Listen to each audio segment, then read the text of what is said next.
दोस्तों स्वागत है आपका हमारे चैनल फैक्ट स्टडी में। आज हम बात करेंगे वायु प्रदूषण और AQI के बारे में। आपने अक्सर एयर क्वालिटी इंडेक्स के बारे में सुना होगा, आखिर यह है क्या?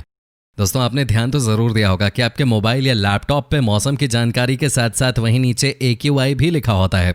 आज हम आपको बताने जा रहे हैं कि AQI या एयर क्वालिटी इंडेक्स क्या है और इसका मतलब क्या है।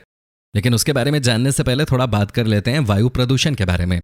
हमारी धरती के वायुमंडल में जो हवा है उसमें 78% नाइट्रोजन, 20% ऑक्सीजन और 1% से भी कम कार्बन डाइऑक्साइड होता है, जो पृथ्वी पर जीवन के लिए आवश्यक है।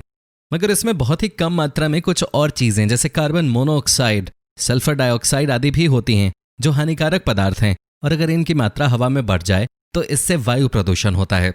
वायु प्रदूषण की समस्या दुनिया के लिए एक नई चुनौती बन गई है।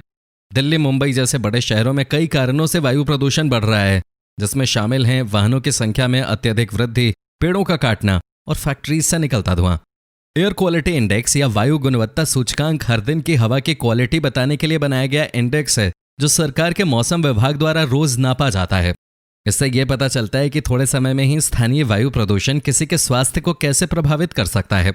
भारत में 8 प्रमुख एयर पोल्यूटेंट्स के लेवल्स को नापकर AQI की गणना की जाती है, ताकि पब्लिक हेल्थ का अंदाजा लग सके। इसमें नापे जाने वाले 8 प्रदूषक हैं ग्राउंड लेवल ओजोन, कण पदार्थ या particular matter, carbon monoxide, sulphur dioxide, nitrogen dioxide, ammonia और लेड। ये सब हमारे स्वास्थ्य और धरती के वातावरण दोनों के लिए हानिकारक हैं। अब आप सोच रहे होंगे कि बाकी तो सब ठीक है, लेकिन हमने बचपन में पढ़ा था कि धरती के वायुमंडल में काफी ऊपर एक ओजोन की परत होती है, जो कि अच्छी होती है। यह हमें सूर्य के हानिकारक किरणों से बचने में मदद करती है।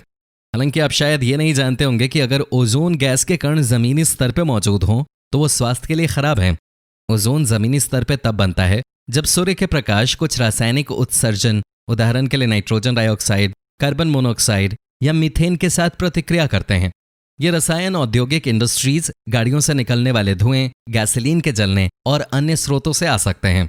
अब बात करते हैं कि AQI से प्रदूषण का पता कैसे चलता है। इसकी वैल्यू जितनी ज्यादा होती है, वायु प्रदूषण का स्तर भी उतना ही अधिक होता है और इससे स्वास्थ्य संबंधित दिक्कतें होने का खतरा बढ़ जाता है। AQI की 6 श्रेणियां बनाई गई हैं, जिनको अलग अलग रंग भी दिए गए हैं। 0 और 100 के बीच की रेटिंग को ठीक माना जाता है, जिसको सूचित करने का रंग हरा है।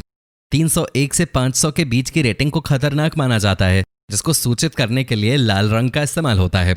AQI का उद्देश्य विभिन्न स्थानों या शहरों में वायु गुणवत्ता की स्थिति की तुलना करना है। AQI वायु गुणवत्ता में परिवर्तन का विश्लेषण करने में मदद करता है। AQI पर्यावरण की स्थिति के बारे में जनता को सूचित करता है। ये खासतौर पर उन लोगों की मदद कर सकता है जिन्हें या तो वायु प्रदूषण के कारण होने वाली या उसकी वजह से ज्यादा विकराल हो जाने वाली बीमारी है, जैसे अस्थमा या एम्फाइसीमा आदि। अगर AQI की वैल्यू बहुत ज्यादा है तो ऐसे लोगों को, बच्चों और बूढ़ों को ऐसे हवा में सांस लेने से दिक्कत हो सकती है, आंख में जलन हो सकती है और उन्हें घर के अंदर रहने की सलाह दी जाती है।